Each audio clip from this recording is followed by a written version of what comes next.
allons réaliser un gratin de pommes de terre avec du fromage à raclette. Alors pour cela, il nous faut 1 kg de pommes de terre, un peu de crème fraîche, un oignon détaillé en dés, des lardons, un verre de vin et du fromage à raclette.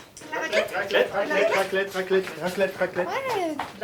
de la raclette. Mais non, j'ai pas dit qu'on faisait une raclette, j'ai dit que je cuisinais avec du fromage à raclette. Allez, j'ai besoin d'air moi, faut que je cuisine.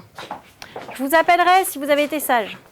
Alors, nous allons commencer par faire revenir l'oignon dans un peu d'huile d'olive, mais vraiment on n'en met pas beaucoup parce que la recette est un peu riche, voyez-vous.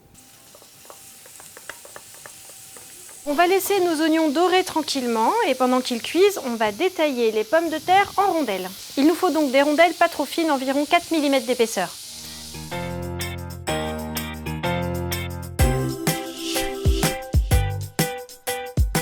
Voilà, avec mon robot c'est très vite fait. Si vous n'en avez pas, utilisez une mandoline.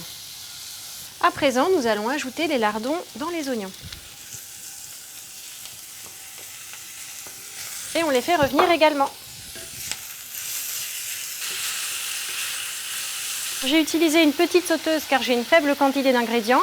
À présent, on va ajouter les pommes de terre. Je prends donc une sauteuse plus grande. Je verse les lardons avec l'oignon et j'ajoute donc les pommes de terre.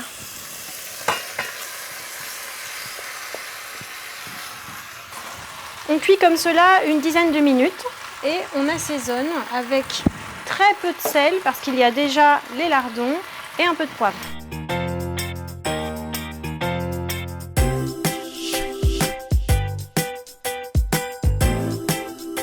On peut ensuite déglacer avec un peu de vin blanc.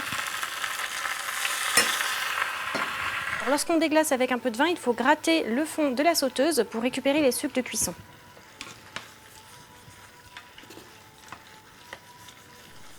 Nos pommes de terre ont cuit pendant une dizaine de minutes. On va maintenant les mettre dans le plat à gratin.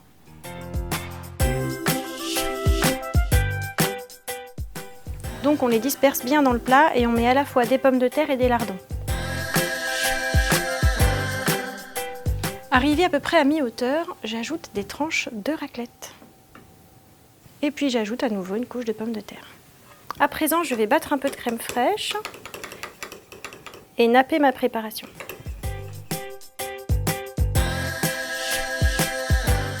Il ne me reste plus qu'à recouvrir de fromage à raclette et d'ajouter un peu de vin blanc. Il ne vous reste plus qu'à enfourner pendant environ 30 minutes à 210 degrés, c'est-à-dire thermostat 7. Pour vérifier la cuisson, il vous suffira de planter la pointe d'un couteau dans les pommes de terre. Il faut que les pommes de terre soient fondantes. Et voilà. Voilà, notre gratin est à présent prêt. Vous pouvez attendre 5 à 10 minutes avant de le savourer parce qu'il sort vraiment très chaud du four. Quant à moi, je pense que je vais les appeler. Ils ont été sages. Bon appétit!